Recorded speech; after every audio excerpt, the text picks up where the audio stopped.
नमस्कार, मैं Sita Soni, assistant professor department of zoology, GHS government PG college Sujangarh. आज हम बीएससी पार्ट सेकेंड के कोडेटा की क्लासिफिकेशन की बात कर रहे हैं, जिसमें हम एम्फीबिया का क्लासिफिकेशन, कैरेक्टर और टाइप्स के ऊपर डिस्कशन करेंगे।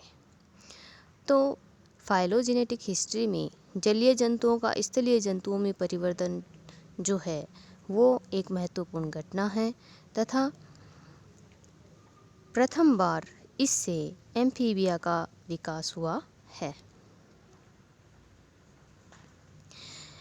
विभिन्न लेखकों ने एम्फीबिया को अपने अपने अनुसार वर्गीकृत किया है। एम्फीबिया को जो है मुख्य रूप से जी किंग्सले नोबल द्वारा 1931 में उनकी पुस्तक एम्फीबिया का जीवन विज्ञान के अंदर इनका वर्गीकरण किया था। एम्फीबिया के यदि हम कैरेक्टर देखें तो ये जलीय, अर्धजलीय, मांस पक्षी हैं, नियततापी तथा अंडे देने वाले कशेरुकी प्राणी होते हैं। शरीर इनका सिर धड़ में विभक्त होता है। सिर एवं पूंछ इनमें पाई जाती है या अनुपस्थित होती है।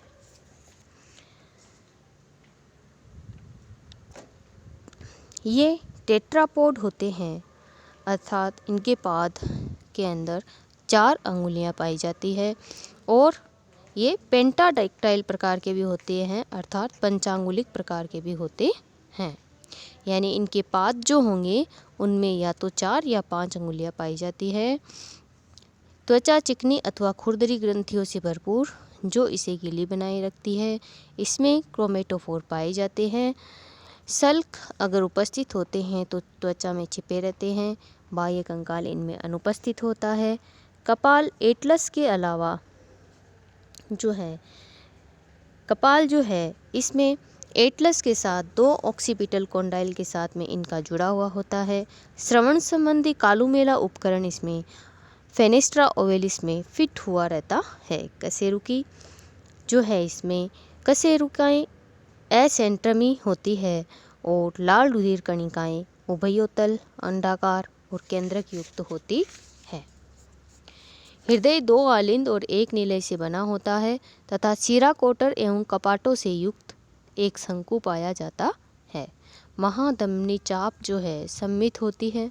गिल प्रारंभिक परिवर्धन अवस्थाओं में श्वसन के अंग होते हैं। वयस्क में फुफ्फुस, त्वचा तथा मुख गुहा का स्तर श्वसन अंग का कार्य करते हैं। वृक्क विजोनेफ्रॉन प्रकार के होते हैं और मूत्राशय तथा उत्सर्जन नलिकाएं अवस्कर में खुलती है। ये यूरियोटेलिक होते हैं। मस्तिष्क इनका कम विकसित होता है। कपाल तंत्रिकाएं 10 जोड़ी पाई जाती है। अंग परिवर्धन की अवस्थाओं में पार्श्व रेखा तंत्र इनमें पाया जाता है। जनन अंग अलग अलग होते हैं तथा नर में मैथुन अंग अनुपस्थित होता है। जनन नलिकाएं अवस्कर या क्लोएका में खुलती है। अंडों के ऊपर एक जेली समान आवरण पाया जाता है और ये प्रायः पानी में दिए जाते हैं, अर्थात निषेचन की क्रिया भी यहाँ पर पानी में होती है। निषेचन पानी में होता है और बाह्य निषेचन कहलाता है। ये परिवर्धन अप्रत्यक्ष तथा वयस्कों में कायांतरण होने से पहले लार्वा अवस्था पाई जाती है, जिसे टेडपोल लार्वा कहते हैं।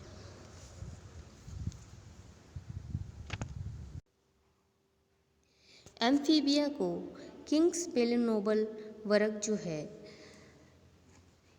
इसको 6 गणों में विभक्त किया गया है। इसका पहला गण जो है वो है स्टेगोसिफेलिया। इस गण के जीव विलुप्त हो चुके हैं। ये अपर कार्बोनिफेरस से लेकर ट्राइएसिक काल तक उपस्थित थे। ये मगरमच्छ या सेलामेंडर के समान थे। इनके कपाल की छत हड्डियों की बनी होती थी। त्वचा में सल्क अस्थिल पाई जाती थी और इसका उदाहरण लोक्सोमा था। दूसरा गण जो है वो है फिलोस्पोडोलाई। इस गण के जीव भी विलुप्त हो चुके हैं।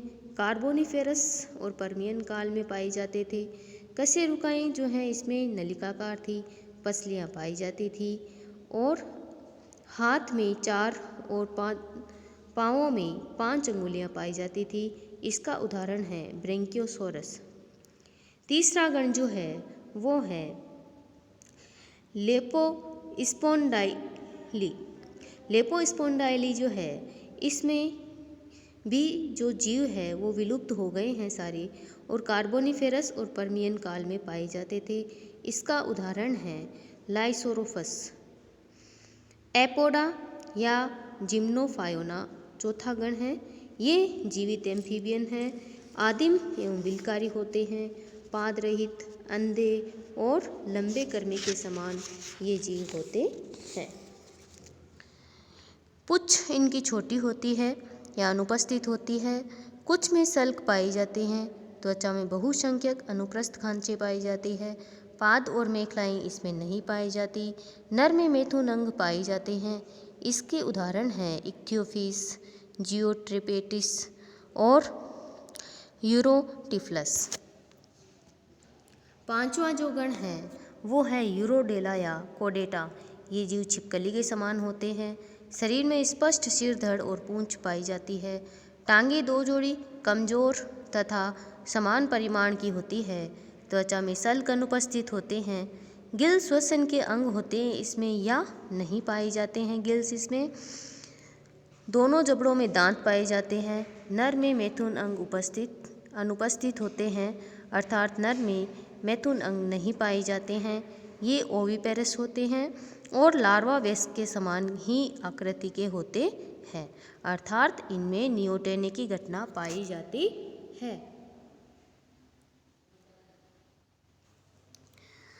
यूरोडेला जो है इसके कुछ उपगण भी पाए जाते हैं, अर्थात यूरोडेला में टोटल 5 उपगण हैं। पहला है क्रिप्टोब्रैंकोइडिया। क्रिप्टोब्रैंकोइडिया जो है ये आदिम और स्थलीय जीव होते हैं। वयस्क में गिल और पलकें अनुपस्थित होती है।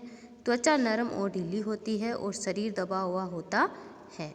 इसका उदाहरण है क्रिप्टोबैंकस। दूसरा जो उपगण है वो है एम्बाइस्टोमोइडिया। ये वयस्क, स्थलीय और पलकें इनके अंदर पाई जाती है। एंगुलर प्री आर्टिकुलर के साथ युग्मित होते हैं। निषेचन भीतरी होता है और इसमें नियोटेनी पाई जाती है। उदाहरण है एम्बाइस्टोमा। तीसरा उपगण है सेलेमेंड्रोइडिया। इसका उदाहरण है सेलामेंडर। चौथा उपगण है प्रोटियाइडिया। इसका उदाहरण है प्रोटियस। पांचवा उपगण है मिएंटिस। इसका उदाहरण है साइरन। इस प्रकार से इसमें 5 उपगण जो है वो पाए जाते हैं। पांचवा गण जो है वो है एन्यूरा। विशेष एम्फीबिया जिनमें वयस्क में पूंछ अनुपस्थित होती है। शरीर छोटा चौड़ा, सिर एवं धड़ में विभक्त होता है। ग्रीवा अनुपस्थित होती है। अग्रपाद छोटे एवं पश्चपाद बड़े एवं कूदने के लिए अनुकूलित होते हैं। वयस्क में गिल अनुपस्थित तथा श्वसन फुफ्फुस के द्वारा होता है। पलकें इनमें पूर्ण विकसित, त्वचा ढीली सल्क रहित होती है। जबड़े में दांत अनुपस्थित होते हैं। इनमें कायांतरण की क्रिया पाई जाती है और इसके भी 5 उपगण हैं। पहला उपगण है इसमें एम्फीसिला। इसमें कशेरुकाएं जो है वो उभयगर्ती होती है। प्रीसेक्रल कशेरुकों की संख्या 9 होती है और इसका उदाहरण है एस्केफस। दूसरा उपगण है ओपिस्थोसिला। ये इसमें कशेरुकाएं जो है वो पश्चगर्ती होती है और प्रीसेक्रल संख्या में 7 से 8 होती है। इसका उदाहरण है एलाइटिस, पाइपा और बॉम्बिनेटर। तीसरा उपगण है एनोमोसिला।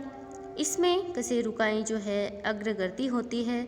स्वतंत्र पसलियां इसमें अनुपस्थित होती है। इसका उदाहरण है पिलोबेटिस।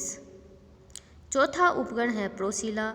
इसमें कशेरुकाएं जो है अग्रगर्ती होती है और प्रीसेक्रल कशेरुकों की संख्या जो है वो 5 से 8 तक होती है। इसके उदाहरण हैं ब्यूफो और हाइला। डाइप्लेसियोसिला। इसमें 7 कशेरुकाएं अग्रगर्ती होती है और इसका उदाहरण है राना, रेकोफोरस, पोलीपिडेटस इत्यादि। इसके प्रतिनिधि जीवों के अंदर जो है इक्थियोफिस पाया जाता है। इक्थियोफिस का शरीर ईल के समान होता है।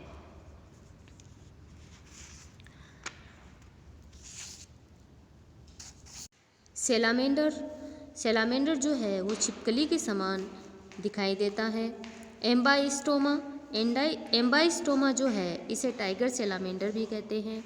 एक्जोलोटर लार्वा जो है वो एम्बाइस्टोमा का होता है और मेक्सिको की पहाड़ी झीलों में पाया जाता है।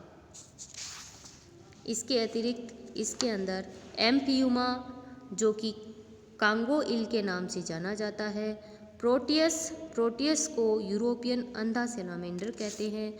ये जीव जो है इस एम्फीबिया के अंदर पाए जाते हैं। इस प्रकार से एम्फीबिया के जो एनिमल्स हैं वो जल और स्थल दोनों पर रहने के लिए अनुकूलित होते हैं। Okay students, have a good day. Thank you.